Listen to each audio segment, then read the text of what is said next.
ជាជំងឺនៅក្នុងសង្គមខ្មែរដែលខ្ញុំសូមយកឱកាសនេះបដៅលោកនុតសាវណ្ណាផងដាស់តឿនប្រជាពលរដ្ឋខ្មែរគ្រប់ស្រទាប់វណ្ណៈទាំងអស់ផងដាស់តឿនសកម្មជនគណៈបកប្រឆាំងនិងមនុស្សគ្រប់គ្នាទាំងអស់ឲ្យយល់ថាសុជីវធម៌គឺកុំទៅទាបពេកគេមានឈ្មោះប្រើឈ្មោះគេទៅហើយកុំថែមពណ៌កុំលៀបយកអាពិការភាពនរណាម្នាក់យកមកធ្វើម្ដងទៀតបងប្អូនហៅខ្ញុំអីក៏បានដែរបងប្អូនហៅអីក៏ប៉ុន្តែបងប្អូនដឹងសិលធម៌សុជីវធម៌អីចឹងទៅរឿងវាចមាត់រឿងអីនេះវាជាធម្មជាតិហើយខ្ញុំមិនដែលគិតតែខ្ញុំពិការអីទេព្រោះខួរក្បាលខ្ញុំនៅឆ្វង់កុំឲ្យតែពិការខួរក្បាលណាបងប្អូនដោយលោកនុតសាវណ្ណានេះនៅពេលដែលមកប្រាប់ខ្ញុំថាបុគ្គលមាត់វាចគ្មានវិជ្ជាជីវៈនេះលោកពិការខួរក្បាលខួរក្បាលរបស់លោកហ្នឹងគឺវាវាចអាខួរក្បាលនេះទៅវិញ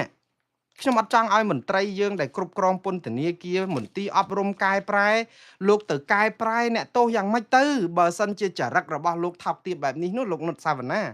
លោកពិនិត្យមើលឡើងវិញហើយបើសិនជាលោកក្លាហានណាជាមន្ត្រីដែលគិតថាខ្លួនមានវិជ្ជាជីវៈលោកសរសេរសារសុំទោសទៅមិនបាច់សុំទោសមួងណារ៉េតទេមិនបាច់ទេអស់លោកមិនចាំបាច់សុំទោសខ្ញុំទេខ្ញុំគ្មានកិត្តិយសសេចក្តីថ្លៃថ្នូរអីដែលធំឲ្យលោករហូតដល់សុំទោសទេលោកមើលងាយខ្ញុំប៉ុណ្ណាក៏បានដែរប៉ុន្តែលោកកុំមើលងាយតម្លៃមនុស្សរបស់លោ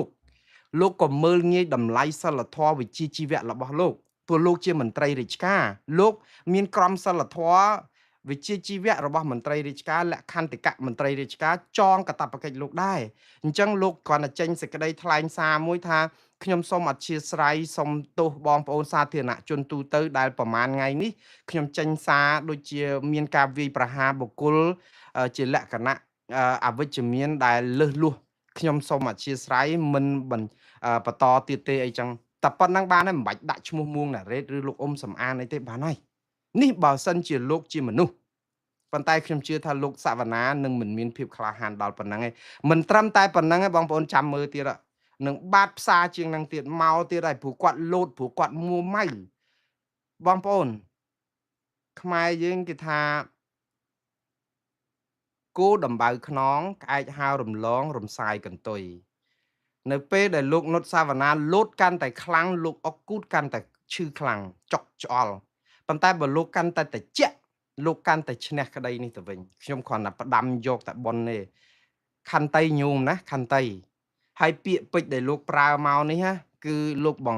បន្ទាបតម្លៃមន្ត្រីរាជការទាបណាស់លោកជាប្រធានពន្ធនាគារលោកទាបណាស់ខ្ញុំមិនម្ដងទៀតបុគ្គលមុនរ៉េតនេះគ្មានតម្លៃអីឲ្យលោកចាំបាច់មកអីគ្រាន់តែខ្ញុំនិយាយជាទូទៅលោកមិនអាចទៅប្រើភាសានេះព្រោះលោកនឹងឲ្យជាគំរូដល់អ្នកដទៃទៀតឲ្យហៅលោកហេងសួរថាជារដ្ឋមន្ត្រីកមខ្នងឲ្យហៅលោកហ៊ុនសែនថាជាប្រធានព្រឹទ្ធសភាពីការផ្នែកម្ខាងឲ្យហៅលោកផុនយុទ្ធថាជាសកម្មជនខ្វិនខ្វង់អីចឹងឧទាហរណ៍ដែលរឿងនេះគឺជារឿងថោកទាបបំផុតអ្នកណាក៏ដោយដែលប្រើខ្ញុំឃើញដូចជាមនុស្សឯកជនមនុស្សសាមញ្ញ MMO គណៈបកប្រជាជនកម្ពុជាថាវាថោកទាបវាជារាសសាមញ្ញមិនអីទេប៉ុន្តែរឿងនេះវាកើតឡើងខ្ញុំនិយាយទៅខ្ញុំអត់ដែរអនុគ្រោះឲ្យអ្នកណាដែលអសិលធម៌ក្នុងនាមជាមនុស្សដែលដូចថាមានទួនាទីអីអញ្ចឹងគឺមិនទទួលយកបានហើយបដៅអស់លោកនេះដើម្បីឲ្យលោកកែដើម្បីកុំឲ្យចុះនរកឯងមុនហ្នឹងខ្ញុំប្រហែលខែមុនហ្នឹងមានលោកម្នាក់ឈ្មោះតាន់កំសួរលោកម្នាក់ហ្នឹងកាលពីមុនមកអត់សូវអីហ្មងទេដល់តែពេលសាច់គុកបកគលបាតផ្សារផែងវណ្ណៈមកស្រាប់តែបាតផ្សារដូចគេដែរហើយមានងារជាប្រធានសមាគមយុវជនស្រឡាញ់ធម្មជាតិអីណាទៀតប្រធាន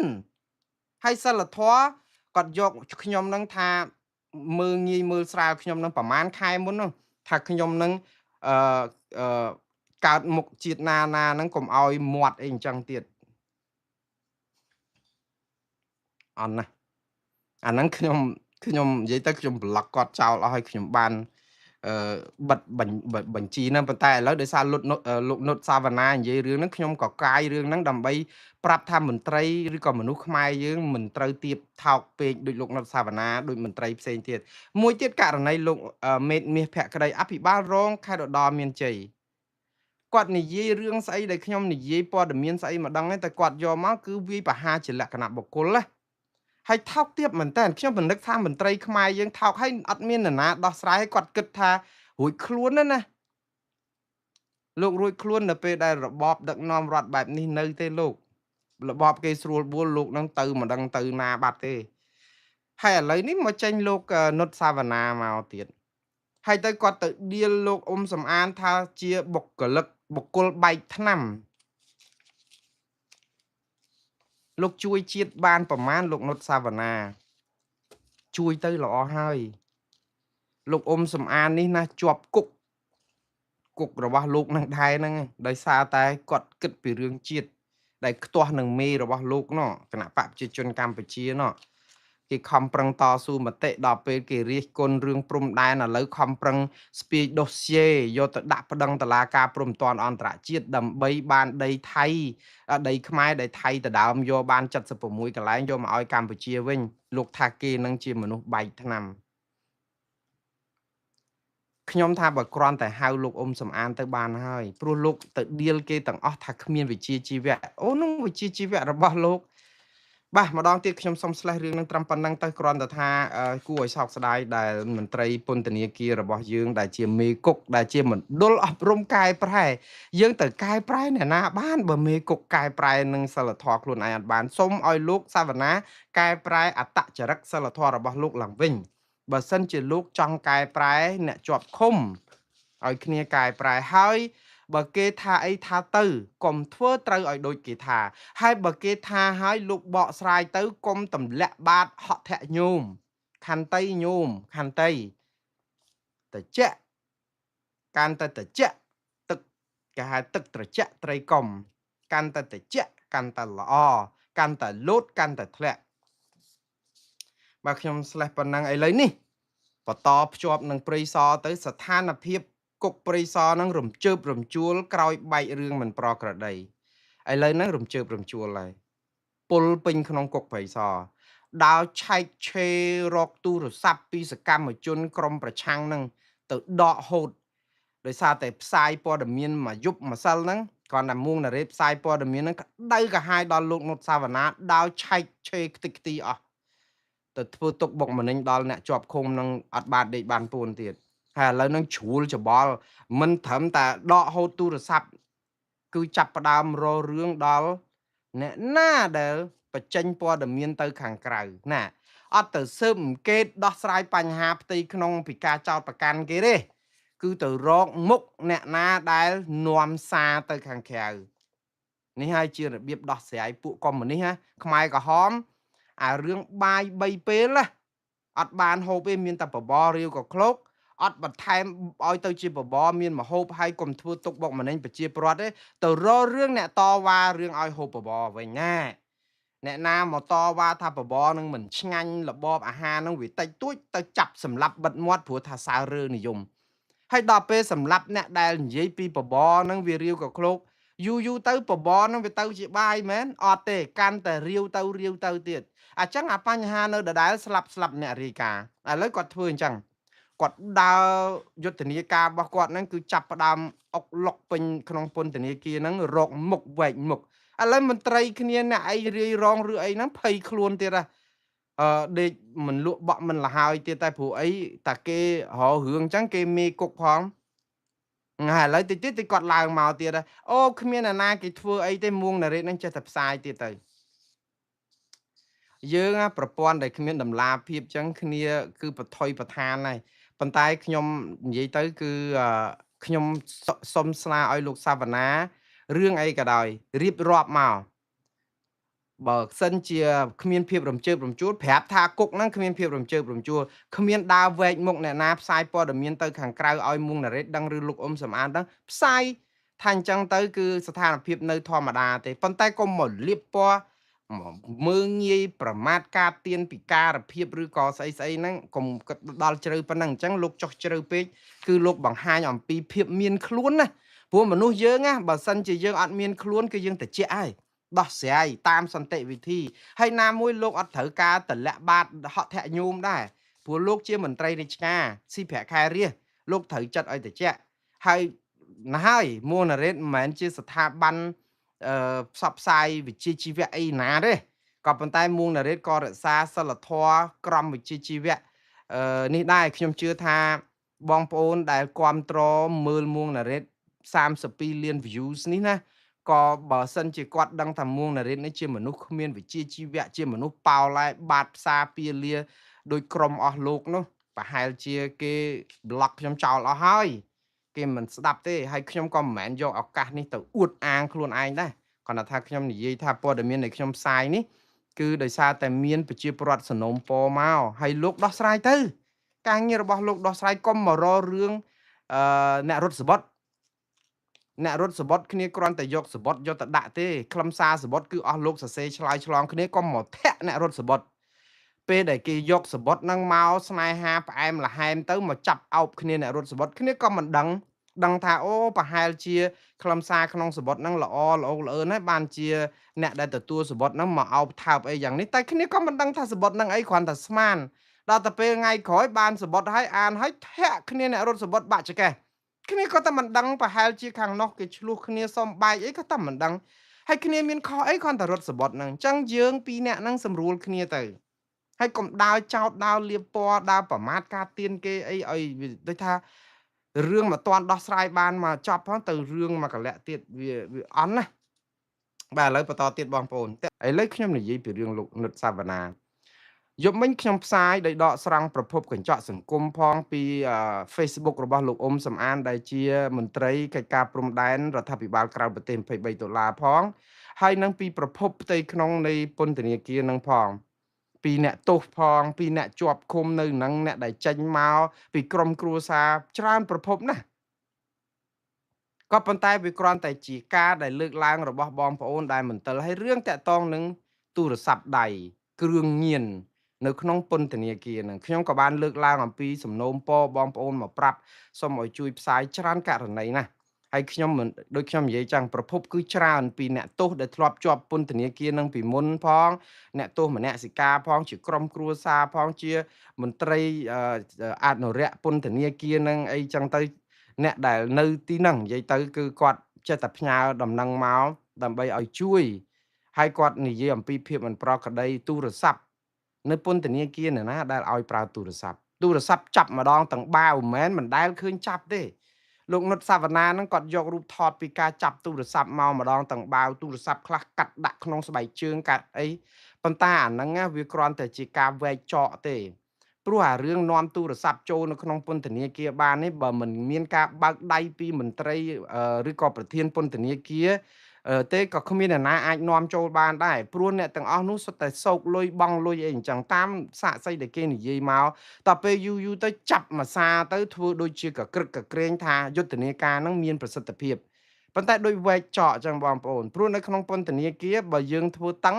គឺបានន័យថារបស់អស់ហ្នឹងអត់ទេប៉ុន្តែយើងអំពើពុករលួយនៅពេលដែលអ្នកមានលុយមានអីគេសោកគេថែមលុយគេអីទៅចុះយើងមានរឿងអីឆ្ងល់ហេតុអីបានជាអ្នកទោសមនសិការអ្នកទោសអីជាប់គុកដល់ថ្ងៃចេញហើយអត់ដោះលែងទៀតជួនកាលយឺតនីតិវិធីហ្នឹងឃុំខ្លួនគេលើសនីតិវិធីទៀតអាចជាប់គុក2ឆ្នាំដល់ថ្ងៃ2ឆ្នាំហើយនៅរេរ៉នៅហ្នឹងទៀតតែបើមន្ត្រីក្រមគ្នាគាត់អង្គញាមហាមន្ត្រីគឺថាជាប់គុកជាប់អីហ្នឹងគឺជួនកាលទៅបន្ទប់ VIP បាត់ស្ងាត់ឈឹងអត់ដែលបានដេកគុកមួយយប់ផងដូចលោកថោងសារ៉ាត់លោកគិតធៀងអីអញ្ចឹងបងរបស់លោកគិតមេងដែលជាអង្គញានៅក្រុមហ៊ុន Mobitel និងក្រុមហ៊ុនផ្សេងទៀតនៅកម្ពុជាអីចឹងដែលស្និទ្ធនឹងគណៈបកប្រជាជនកម្ពុជាហើយដល់ពេលដែលអញ្ចឹងទៅបងប្អូនចេះតែថាទៅថាគេអនុវត្តច្បាប់គេតឹងរឹងឥឡូវនិយាយពីរឿងទូរស័ព្ទនិយាយពីគ្រឿងញៀនចូលគ្រប់ពន្ធនាគារហ្នឹងគឺថាចែកចាយសម្បំអ្នកនៅក្នុងគុកគេនិយាយខ្ញុំឯណាតដឹងរឿងក្នុងគុកហ្នឹងខ្ញុំឯណាតដែលជាប់គុកព្រោះអីខ្ញុំធ្លាប់ចូលគុកច្រើនដងកាលខ្ញុំនៅស្រុកខ្មែរតែមិនមែនចូលទៅជាប់គុកទេខ្ញុំចូលទៅបកប្រែព្រោះអីយូរម្ដងមានមន្ត្រីខាងស៊ើបអង្កេតផ្នែកសិទ្ធិមនុស្សផ្នែកអីហ្នឹងគេទៅឬក៏មានអ្នកណាគេចង់ទៅជួបអ្នកទោសទៅសួរសុខទុក្ខទៅតែជាជនបរទេសហើយយើងចូលទៅបកប្រែខ្ញុំមិនចង់និយាយរឿងហ្នឹងទេព្រោះអីខ្ញុំទៅបកប្រែហ្នឹងក៏ខ្ញុំដឹងអំពីអំពើពុករលួយយ៉ាងប្រសាចតាំងពីយូរហើយនៅក្នុងពន្ធនាគារហ្នឹងប៉ុន្តែខ្ញុំជាអ្នកបកប្រែគេឲ្យបកប្រែខ្ញុំបកតែប្រែអញ្ចឹងទៅប៉ុន្តែទៅសោកលុយមន្ត្រីទៅសោកលុយមេគុកហ្នឹងបានហើយដើម្បីឲ្យទៅជួបអ្នកទោសអ្នកអីដើម្បីនិយាយបានអីហ្នឹងគឺបរទេសហ្នឹងបង់លុយបង់អីជួនកាលគោះទាជា ដូរទិញជាសបកកង់ឡានសបកអីថាខ្ញុំអត់ចង់និយាយទេក៏ប៉ុន្តែខ្ញុំថារឿងទាំងអស់នេះនៅពេលដែលប្រាក់បៀវត្តនឹងវាទៀបអំពើពុករលួយវារឹតរួចវាតែងតែកើតមានហើយព្រោះអ្នកខ្លះអំពើពុករលួយកើតឡើងដើម្បីក្រពះតែអ្នកខ្លះកើតឡើងដើម្បីយកមានបានមកហើយឥឡូវយើងមើលរឿងលោកនុតសាវណ្ណាដែលខ្ញុំនិយាយពីរឿងគ្រឿងញៀននិយាយពីរឿងអីចឹងគ្រាន់តែលឺគ្រឿងញៀនហ្នឹងមានប្រជាពលរដ្ឋអ្នកទោសឬក៏អីក្រុមគ្រួសារគេថាគ្រាន់តែឆែកគ្រឿងញៀនបានទៅប៉ះនៅលាក់នៅខ្នើយរបស់អ្នកទោសណាម្នាក់ដកខ្នើយឡើងឲ្យកោយគ្រប់អ្នកទោសតែម្ដងដើម្បីជាការដោះស្រាយបញ្ហាអីអញ្ចឹងធ្វើទៅគឺថាជាការរំលោភសិទ្ធិអ្នកទោសអីចឹងគេលើកឡើងមកហ្នឹងររឿងអញ្ចឹងទៅហើយហើយគេថានៅពន្ធនាគារគឺគេអញ្ចឹងគេអនុវត្តមិនឲ្យអ្នកណារួចខ្លួនទេតែមានបញ្ហាអីគឺគេដោះស្រាយហើយបងប្អូនតទេគាត់ផ្ញើសារមកឧទាហរណ៍ដូចតាក់ទងនឹងសារព័ត៌មានណែ Facebook កញ្ចក់សង្គមអីអញ្ចឹងគាត់ផ្សាយឈុតអំពីលោកនុតសាវណ្ណានឹងធ្វើអីយកអារូបភាពមួយដែលលោកនុតសាវណ្ណាគាត់ធ្វើផ្ទះណាបងប្អូនគាត់ធ្វើផ្ទះខ្លួនឯងឯកជនហ្នឹងណាកញ្ចក់សង្គមហ្នឹងយកមកផ្សាយថាដឹកអ្នកទោសយកឲ្យគ្នាទៅធ្វើលីស៊ីម៉ង់លីថ្មជួយរៀបធ្វើផ្ទះឲ្យគាត់តាមពិតអ្នកទោសនៅពេលដែលជាប់ឃុំយើងអាចយកគាត់ទៅជំរះស្មៅយកគាត់ទៅបោចស្អីគេស្អីណាដែលជាការងារសង្គមដើម្បីកុំឲ្យគាត់ទៅហាត់ប្រាណអីផងប៉ុន្តែជាផ្នែកមួយនៃសេវាសាធារណៈសហគមន៍ជួយស្អីហ្នឹងអាហ្នឹងគឺជាការងាររដ្ឋជាការងាររាជការយើងគិតថាមន្ត្រីពន្ធនាគារគេអាចនឹងឲ្យពួកគាត់ទៅឆ្ការទៅលីទៅអីចឹងដើម្បីប្រយោជន៍សាធារណៈអីមួយអាហ្នឹងវាដូចជាមិនខុសឆ្គងអីទេព្រោះអប់រំកែប្រែគឺយើងយកគាត់ទៅអប់រំកែប្រែផ្លូវចិត្តឲ្យជួយសង្គមជួយអីទៅបើគាត់ជួយកិច្ចការងារក្នុងពន្ធនាគារមិនធ្វើឲ្យមានបាតុភិបក៏គេបន្ថយបន្ធូរទោសទណ្ឌអីចឹងថាយើងជាអ្នកទោសល្អអញ្ចឹងកែខ្លួនព្រោះពាក្យថាមន្ទីរអប់រំកែប្រែគឺយកមនុស្សទៅកែដើម្បីចេញមកក្លាយជាមនុស្សល្អក្នុងសង្គមមិនមែនយកទៅធ្វើបាបគេប្រវាញ់កម្លាំងពលកម្មគាត់ឬក៏អំពើពុករលួយធ្វើបាបធ្វើទុកបុកម្នេញយកអ្នកទោសស្រាលទៅដាក់ជាមួយអ្នកទោសឧក្រិដ្ឋយូរទៅរៀនសូត្រទៅលួចតែស្បែកជើងគេមកគូសោះដល់ចូលក្នុងគុកទៅជួបជាមួយនឹងពួកចាប់រំលោភពួកអក្រិតកម្មជួញដូរគ្រឿងញៀនអីដល់ដាក់ប្រឡាក់ប្រឡោសជាមួយគ្នារៀនជំនាញហ្នឹងចេញមកលួចកាន់តែខ្លាំងប្លន់កាន់តែខ្លាំងទៅទៀតខ្វះអីអ្នកចេញមកភ្លាមមិនទាន់បានមួយថ្ងៃហងលួចប្លន់ទៀតមានតែកែប្រែស្អីយើងកែប្រែតតែយកអប់រំគាត់ឲ្យល្អហើយកុំឲ្យមានអំពើអីហ្នឹងផ្សេងដើម្បីឲ្យគាត់មានឱកាសថាមកនេះបានកសាងខ្លួនអប់រំកែប្រែហើយដល់ពេលទៅយកទៅធ្វើផ្ទះរបស់មេគុកលោកនុតសាវណ្ណារូបថតគេយកអ្នកទោសអ្នកអីចុះទៅជួយលីថ្មលីអីគាត់អាចនឹងយកមកបកស្រាយថាអាហ្នឹងជាកិច្ចការងារសង្គមជួយស្អីស្អីអាហ្នឹងគាត់ចេះតែបកស្រាយប៉ុន្តែរូបភាពគេមកអញ្ចឹងខ្ញុំមែនតែនទៅខ្ញុំពេញចិត្តនឹងការតបរបស់លោកនុតសាវណ្ណាដែរទេលោកឆ្លើយមកព្រោះអីលោកជាមេគុកលោកជាមន្ត្រីរាជការលោកស៊ីប្រាក់ខែរាជដូច្នេះភារកិច្ចរបស់មន្ត្រីរាជការគឺបកស្រាយទៅអ្នកណាគេចោតប្រកាន់អីចោតទៅកុំធ្វើត្រូវឲ្យដូចគេចោតអ្នកណាថាអីថាទៅកុំធ្វើឲ្យត្រូវដូចគេចោតហើយឡើងមកពន្យល់ខ្ញុំកោតសរសើរដែរលោកនុតសាវណ្ណាច្រើនលើកច្រើនគ្រាគឺគាត់តែងតែយកប្រព័ន្ធផ្សព្វផ្សាយនិងសារព័ត៌មានហ្នឹងគឺគាត់តែងតែឲ្យផ្ដល់ព័ត៌មានតាមពិតនិយាយឲ្យស្មោះត្រង់ណាលោកនុតសាវណ្ណាគឺជាតាំងពីអ្នកនាំពាក្យគុកព្រៃសរមុនគាត់ឡើងធ្វើជាមេគុកព្រៃសរមកម៉េះគឺជាមន្ត្រីមួយរូបក្នុងចំណោមមន្ត្រីក្នុងជួររដ្ឋាភិបាលណាដែលឆ្លើយតបអ្នកសារព័ត៌មានបានទាន់ចិត្តអត់អល់ឯកទេខ្ញុំសូមសរសើរលោកដែរនិយាយឲ្យស្មោះគឺលោកសាវណ្ណាមិនដែលទាស់មិនដែលឆ្កងមិនដែលរារែកនៅក្នុងការឆ្លើយតបអ្នកសារព័ត៌មាននេះ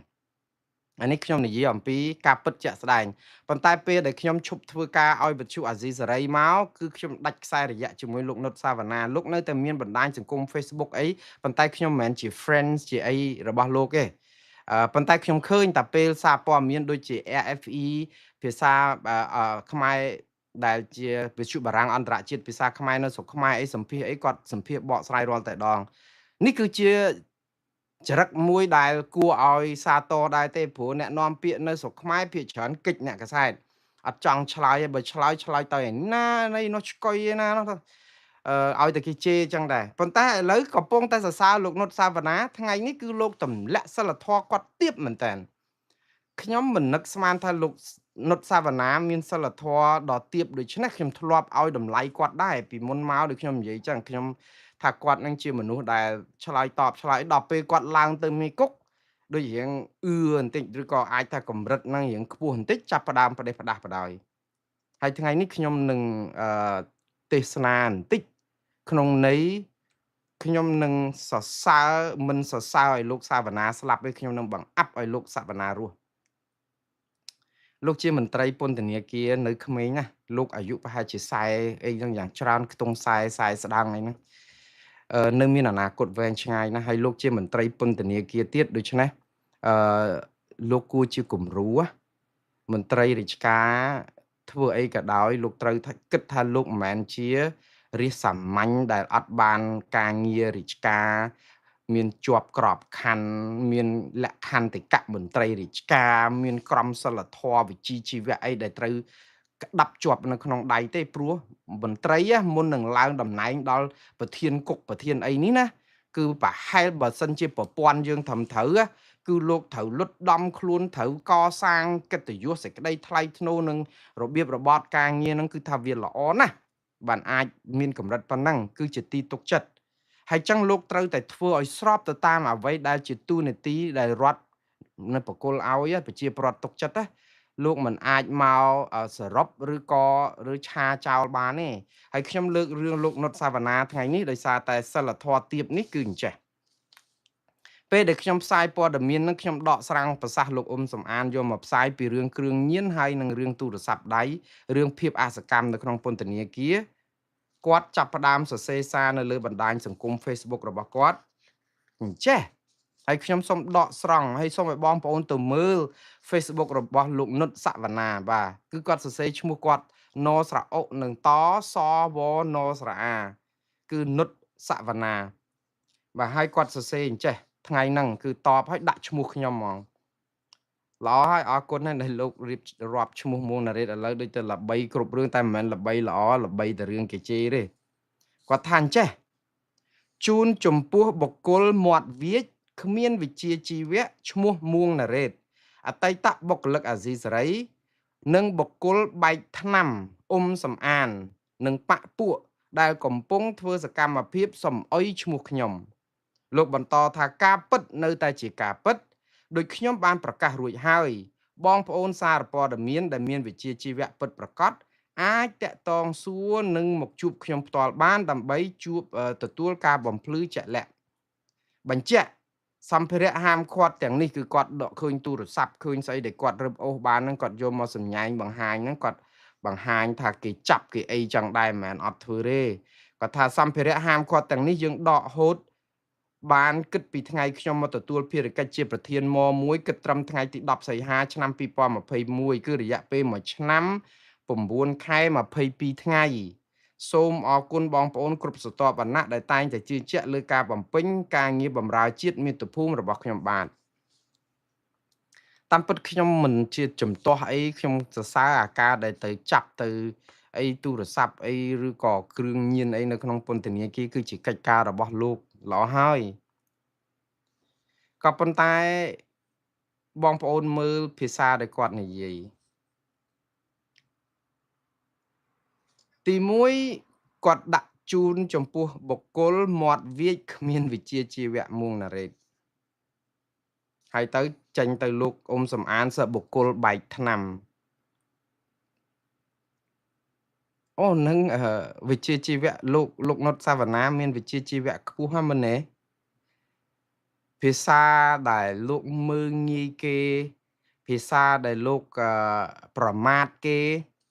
អូហ្នឹងជាមន្ត្រីដែលមានវិជ្ជាជីវៈលោកដៀលគេដៀលខ្ញុំថាខ្ញុំគ្មានវិជ្ជាជីវៈមិនអីទេលោកដៀលអីក៏បានដែរព្រោះខ្ញុំទី1អត់មានក្របខ័ណ្ឌផ្សាយព័ត៌មានដែលដូចថាខ្ញុំជាសារព័ត៌មានដែលអង្គការសង្គមស៊ីវិលឬក៏ស្ថាប័នដែលចុះបញ្ជីអីទេប៉ុន្តែសិលធម៌វិជ្ជាជីវៈ របស់ខ្ញុំក៏មិនថោកជាងលោកសាវណ្ណាពេកដែរខ្ញុំនៅតែគ្រាន់បើដែរតែដល់ពេលលោកមករិះគន់ខ្ញុំមកហៅខ្ញុំថាជាមនុស្សមិនមានវិជ្ជាជីវៈតែសិលធម៌របស់លោកទាបខ្លាំងពេកហើយចាំខ្ញុំបដៅឲ្យខ្ញុំប្រាប់ហើយឲ្យលោកកែមិនមែនលោកតែនុតសាវណ្ណាទេខ្ញុំធ្លាប់ឃើញមន្ត្រីខ្មែរបាត់ផ្សារហ្នឹងច្រើនអ្នកឲ្យដោយទាំងអភិបាលរងខេត្តឧត្តរមានជ័យលោកមៀតមាសមៀតមេសមាសមេតភក្តីដែរហើយចាំខ្ញុំប្រាប់ថាហេតុអីបានជាសិលធម៌របស់អស់លោកទាបពេកហើយលោកត្រូវកែតាមពិតបើនិយាយពីគ្រាន់តែចេញពាក្យមួយម៉ាត់ពីរហ្នឹងមកហ្នឹងគឺលោកសាវណ្ណានេះណាបើនៅក្នុងប្រព័ន្ធរដ្ឋការណាក៏ដោយបើប្រព័ន្ធគេមានច្បាប់មានទម្លាប់មានអីត្រឹមត្រូវអស់លោកនេះគឺ24ម៉ោងហើយត្រូវគេដកចេញពីតំណែងផងឬក៏អស់តំណែងអីប៉ុន្តែអស់លោកមិនដឹងថាឡើងតំណែងនឹងដោយរបៀបណាទេខ្ញុំចិត្តតែឆ្ងល់ដែរបើឡើងតាមរបៀបសិលធម៌ក្រមសិលធម៌វិជ្ជាជីវៈអីលោកប្រហែលជាមិនបានតួនាទីហ្នឹងតែបើឡើងតាមជើងខោឬឡើងតាមការសោកប៉ាន់ឬឡើងតាមបកពួកនិយមអីកាងមេអីចឹងអាហ្នឹងអាចបានបើតាមមើលណាខ្ញុំនិយាយនេះនិយាយតាមព្រឹត្តិការណ៍ជាក់ស្ដែងទេបើសិលធម៌វិជ្ជាជីវៈអីប៉ុណ្ណេះគឺយើងដឹងតែគាត់សិលធម៌ទាបមែនតើទី1ខ្ញុំមានឈ្មោះតាខ្ញុំឈ្មោះមួងណារ៉េតអ្នកណាក៏ស្គាល់ខ្ញុំដែរអ្នកណាក៏ស្គាល់មួងណារ៉េតដែរបាទអតីតវិទ្យុអាស៊ីសេរីបុគ្គលិកបានប៉ុណ្ណឹងក៏បានដែរក៏ប៉ុន្តែនៅពេលដែលលោកដាក់ថាបុគ្គលមាត់វាចគ្មានវិជ្ជាជីវៈពាក្យដែលលោកលៀបថាគ្មានវិជ្ជាជីវៈលោកអាចចោទខ្ញុំអីក៏បានដែរគ្មានវិជ្ជាជីវៈអានឹងជាពាក្យដែលលោកថាទេក៏ប៉ុន្តែនៅពេលដែលលោកយកភាពពិការរបស់មនុស្សណាម្នាក់មាត់វាចឧទាហរណ៍ហើយយកមកដាក់ធ្វើដូចជាភាសាហ្នឹងគិតទៅថាពីរោះស្ដាប់ឲ្យតាមកំហឹងដែលលោកខឹងណាតិចចិត្តលោកនុតសាវណ្ណាណាតិចចិត្តខន្តីញោមលោតកាន់តែខ្ពស់ញោមធ្លាក់កាន់តែអុកគូតកាន់តែខ្លាំងខ្លែងណាវាហោះដោយសារខ្យល់បោកប្រច្រាស់វាទេនៅពេលដែលអស់ខ្យល់បោកវាខ្លែងនឹងវាធ្លាក់ដីហើយលោកកាន់តែការងារកាន់តែធំសុជីវធម៌កាន់តែខ្ពស់ហើយខ្ញុំសូមបដៅលោកនុតសាវណ្ណាឲ្យលោកយកទៅហើយបើសិនជាលោកជាមនុស្សថ្លៃថ្នូរមានវិជ្ជាជីវៈអីមែនលោកនឹងចេញសុំទោសជាសាធារណៈក្នុងការប្រើពាក្យមិនត្រឹមត្រូវអីទេប៉ុន្តែណាស់ហើយចរិតសិលធម៌របស់ក្រុមអស់លោកនេះរឿងសុំទោសនឹងដឹងតែគ្មានទៅចាប់មិនតង់អញ្ចឹងខ្ញុំចង់ពន្យល់អញ្ចេះកុំយកពីការភាពរបស់អ្នកណាម្នាក់ឲ្យសោះព្រោះសិលធម៌របស់អ្នកណាក៏ដោយសូម្បីតែមនុស្សសាមញ្ញក៏ទាបណាស់លោកមិនអាចទៅនិយាយថាអូរដ្ឋមន្ត្រីក្រសួងការងារគមខ្នងលោកហេងសួរឧទាហរណ៍អ្នកណាក៏ដោយដែលហៅលោកហេងសួរជារដ្ឋមន្ត្រីគមខ្នងឧទាហរណ៍អស់លោកថោកទាបណាស់ខ្ញុំមិនចូលចិត្តលោកហេងសួរក្នុងនាមជាមន្ត្រីរដ្ឋការដែលធ្លាប់ប្រមាថធ្លាប់ប្រើសារចង់សម្លាប់គេដោយប្រើរូបភាពគ្រោះថ្នាក់ចរាចរណ៍ចង់ធ្វើបាបសកម្មជនគណៈបកប្រឆាំងនៅក្នុងខ្សែអត្ថសម្លេងដែលបែកធ្លាយតាក់ទងនឹងរឿងការពារគណៈបកប្រជាជននេះជាអំពើមិនថ្លៃថ្នូររបស់លោកហេងសួរទេលោកមិនគួរណាខ្លាយទៅជារដ្ឋមន្ត្រីក្រសួងការងារអីទេព្រោះលោកធ្លាប់មានប្រវត្តិហិង្សាបែបនេះហើយគ្មានការស៊ើបអង្កេតតែណាស់ហើយខ្ញុំអត់និយាយពីរឿងបញ្ហាការងារណាខ្ញុំនិយាយអំពីរឿងបុគ្គលខ្ញុំមិនចូលចិត្តលោកហេងសួរនៅក្នុងពេលដែលគាត់ជាមន្ត្រីប៉ុន្តែគាត់អឺដោយថាធ្លាប់មានប្រវត្តិបែបហ្នឹងប៉ុន្តែយើងអត់អាចទៅប្រមាថការទៀនយកពីការភាពឬបែបរបៀបធម្មជាតិរបស់លោកមកយ៉ាងម៉េចហើយទៅបង្អាប់ទៅមើលងាយទៅប្រមាថទេអ្នកណាដែលមើលងាយប្រមាថហើយយកឈ្មោះយករូបរាងកាយគេយកមកធ្វើបែបនេះគឺអ្នកនឹងថោកទាបបំផុតហើយខ្ញុំកន្លែងនេះគឺខ្ញុំនៅខាងលោកហេងសួរនៅក្នុងន័យថាអ្នកណាក៏ដោយក្រុមប្រឆាំងនេះជាពិសេសហើយផ្ដាំសារនេះទៅក្រុមប្រឆាំងដែរចរិតថ្លៃថ្នូរនៃការតស៊ូមតិដើម្បីឲ្យមានការផ្លាស់ប្ដូរនៅកម្ពុជាជាវិជ្ជមានណាកុំទៅទៀតពេកលោកហេងសួរគាត់មានឈ្មោះរបស់គាត់អត់មានទៅបកគលកមខ្នងបកគលអីអត់មានទេភាសារឿងកមមិនកមរឿងពិការមិនពិការគឺជារឿងធម្មជាតិរបស់មនុស្សមិនអាចអ្នកណាមើលងាយបានទេព្រោះអីយើងមើលងាយគឺយើងអន់ជាងសត្វធាតុទៅទៀតអញ្ចឹងបើយើងប្រើពាក្យហ្នឹងបានន័យថាយើងអន់ហ្នឹងយើង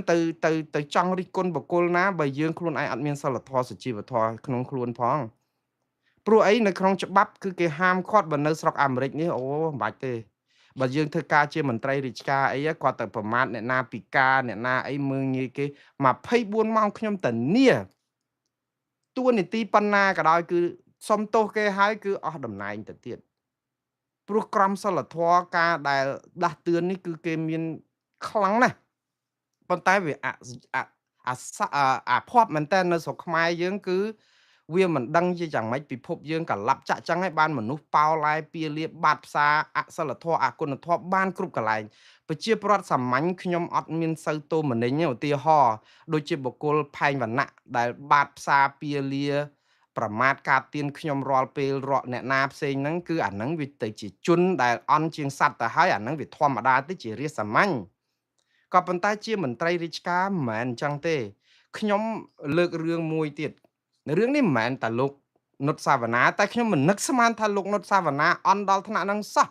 សុជីវធម៌គាត់ទៀបដល់ហ្នឹងសោះខ្ញុំអត់យល់ខ្ញុំអត់អីទេចំពោះខ្ញុំអ្នកណាហៅខ្ញុំអីក៏បានដែរគាត់ថាសិលធម៌ជាមន្ត្រីរាជការគឺវាថោកទាបពេកចុះឥឡូវឧទាហរណ៍បើគេដំណាក់ជំនួសឲ្យការហៅលោកហ៊ុនសែនឧទាហរណ៍ជំនួសហៅលោកសម្ដេចអឺដេជោហ៊ុនសែនយើងដាក់ថាសម្ដេចដេជោពីការភ្នែកមកចំហៀងប្រធានព្រឹទ្ធសភាអីចឹងឧទាហរណ៍បើអ្នកណាសរសេរបែបនេះគឺខ្ញុំថ្កោលទោសអ្នកនោះខ្ញុំអត់ចូលចិត្តលោកហ៊ុនសែនទេប៉ុន្តែយើងទៅហៅលោកហ៊ុនសែនថាជាមនុស្សខ្វាក់មនុស្សពិការមនុស្សភ្នែកអីលាក់នឹងលាក់អីហ្នឹងគឺយើងថោកទាបមែនតើអ្នកណាក៏ដោយក៏ថោកទាបដែរព្រោះយើងអត់មានសិលធម៌មានគុណធម៌លោកហ៊ុនសែនគាត់មានងារហៅត្រឹមលោកហ៊ុនសែនក៏បានដែរហៅលោកហ៊ុនសែនប្រធានព្រឹទ្ធសភាឬក៏ហៅគាត់ចំឈ្មោះហ្នឹងវាដាច់សាច់ពេកដែលមិនគួរទេក៏ប៉ុន្តែដល់តែពេលយើងយកពិការភាពរបស់គាត់ដោយប្រការណាមួយយកមកដាក់ថាជា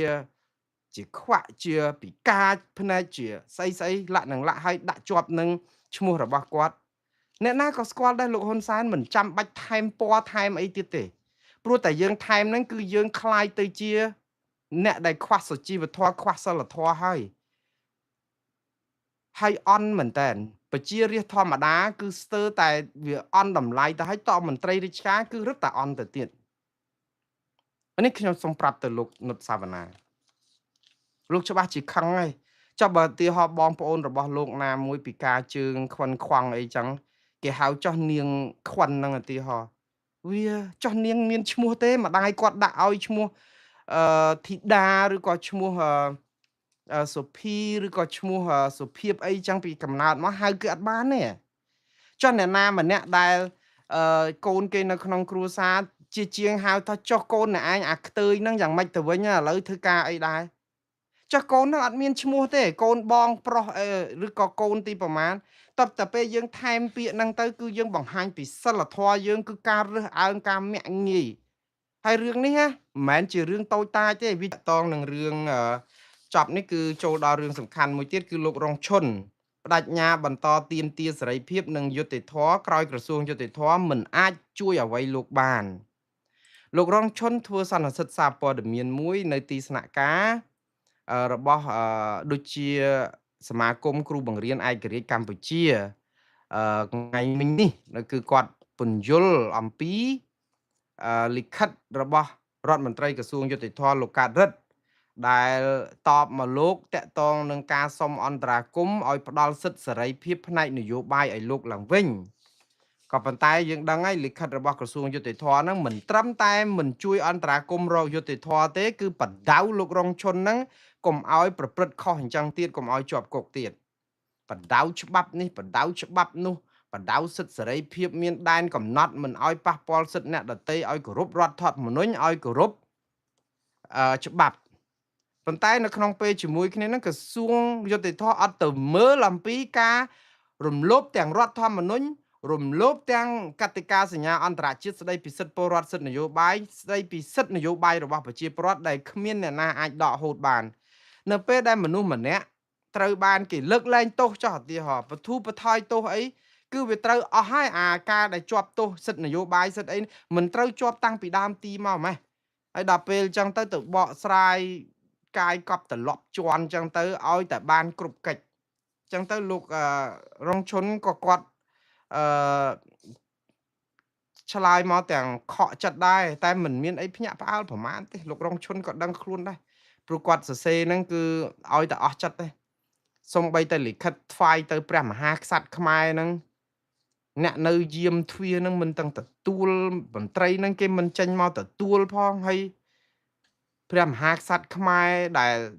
នៅដឹងសុខទុក្ខរាជដែលសុខទុក្ខរបស់រាជគឺជាសុខទុក្ខរបស់ព្រះអង្គវាទៅជាមន្ត្រីដែលកាន់ខុទ្ទកាល័យហ្នឹងគឺមិនទាំងយកញាត់របស់លោករងឈុនហ្នឹងដើម្បីយកទៅប្រគល់ព្រះមហាក្សត្រហួចទៅឥឡូវមកដល់ម៉ោងហ្នឹងក៏មិនដឹងនៅឯណាដោះស្រាយយ៉ាងម៉េច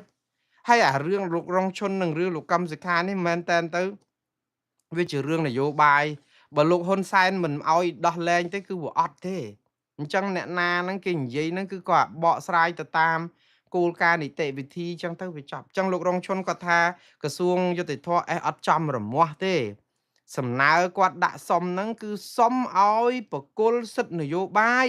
របស់គាត់មកវិញព្រោះរំលោភរដ្ឋធម្មនុញ្ញហើយដែលធ្វើដូច្នេះរំលោភច្បាប់អន្តរជាតិកតិកាសញ្ញាអន្តរជាតិ ICCPR អីចឹងស្ដីពីសិទ្ធិពលរដ្ឋសិទ្ធិនយោបាយអីដល់គេមកដោះស្រាយគឺគេទៅប្រាប់អានេះដូចយើងទៅសុំបាយអញ្ចឹងណាបងប្អូនយើងទៅសុំបាយគេហូបដោយសារអត់ម្ហូបអាហារច្រើនថ្ងៃហើយអត់ទឹកអត់ម្ហូបអាហារគេថាមកអង្គុយមកនាំគ្នាស្ដាប់ភ្លេងចម្រៀងកំសាន្តលេងទៅឲ្យធូរអារម្មណ៍ហ្នឹងទៅចឹងទៅហើយទៅទេសនាប្រាប់ទៀតអត់បាយនឹងមកពីអញ្ចេះមកពីមិនខំរមិនខំអីធ្វើឲ្យខ្លួនក្រអីលហេមលហាមចឹងបានដាច់ពោះហើយដល់គ្នាសុំអត់មានព្រមឲ្យបាយឲ្យទឹកហូបទៅនិយាយឯណានោះវិញចឹងចឹងបានថាខ្មែរយើងគេប្រែថាទម្លាប់ធំជាងច្បាប់បើត្រាប់កុំត្រាប់ខ្លៅត្រាប់ប្រាជ្ញលោកបដៅស្ដីកូនចៅស្ដីឲ្យស្មោះបើដោះស្រាយបញ្ហារងជនដោះស្រាយឲ្យស្មោះគ្នាត្រូវការពឹងពាក់ឥឡូវអត់បានដោះស្រាយឲ្យទៅបដៅអារឿងឲ្យគោរពច្បាប់ទៀតហើយគាត់ទៅគោរពច្បាប់អាម៉េចគេចោទពីបទមិនរៀងចាល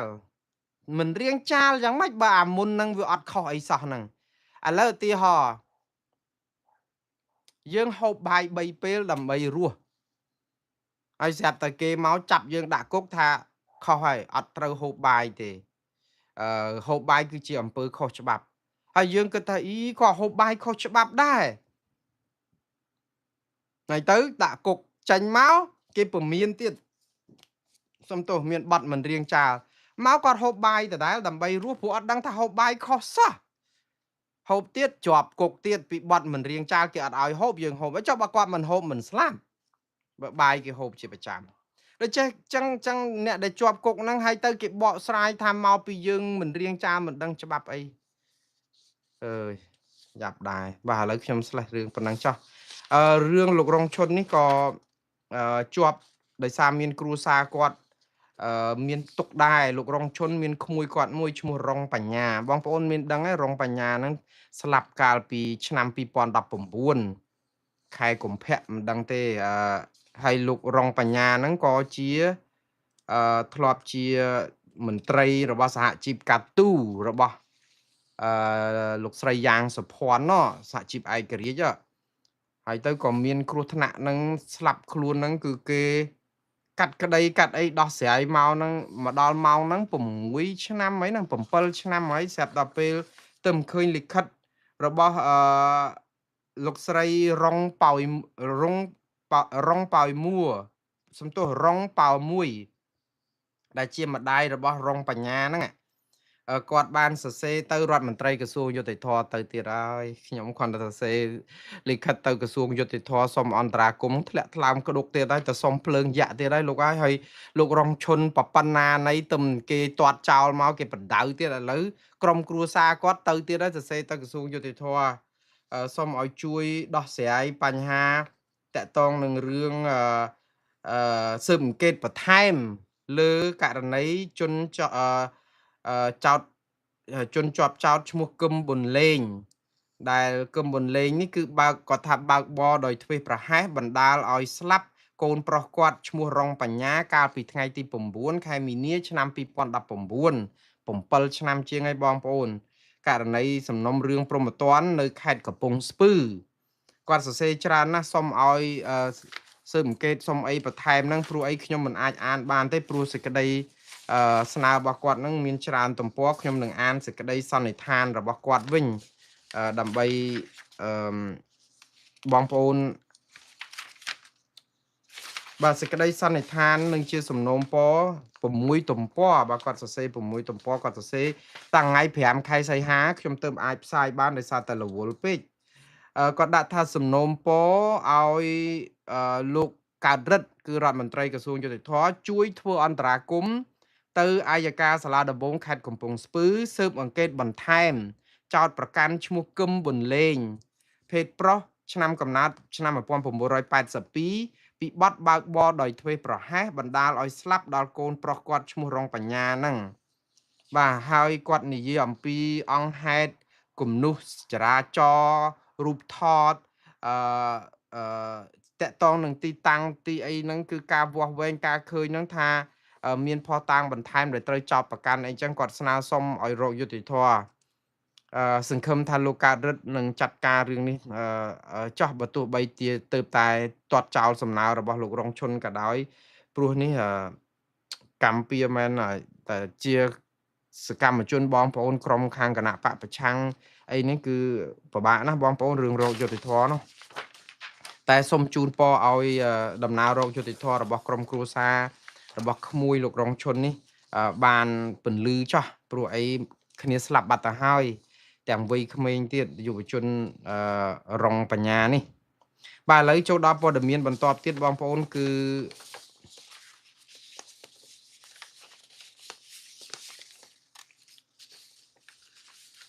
សូមអធិស្ឋានបងប្អូននៅសល់ព័ត៌មានជាតិនិងអន្តរជាតិមួយចំនួនទៀតដែលខ្ញុំនឹងជម្រាបជូន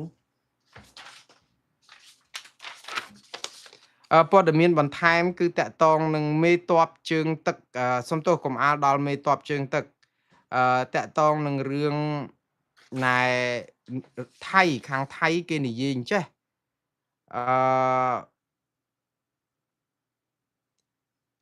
លោកសៀហស័កភួងកេតកែវរដ្ឋមន្ត្រីក្រសួង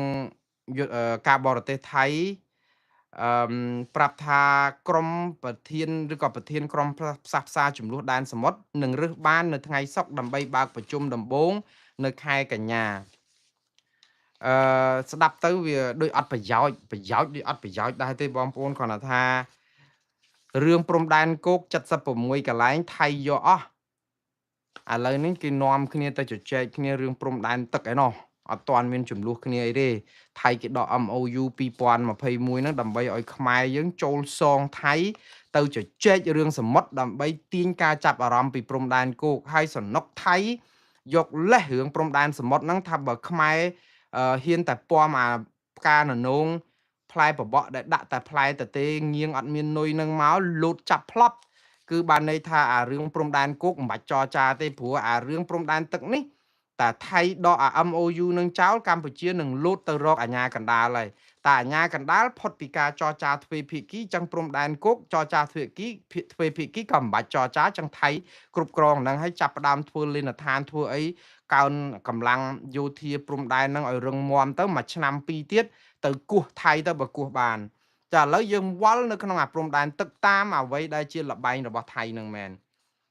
ឡូវយើងដាក់ប្តឹងទៅក្របខ័ណ្ឌអង្គការសហជីវជាតិដើម្បីឲ្យមានយន្តការផ្សះផ្សាតាមកាតព្វកិច្ចអាផ្សះផ្សាតាមកាតព្វកិច្ចហ្នឹងគឺបានន័យថាភាគីទាំងពីរលែង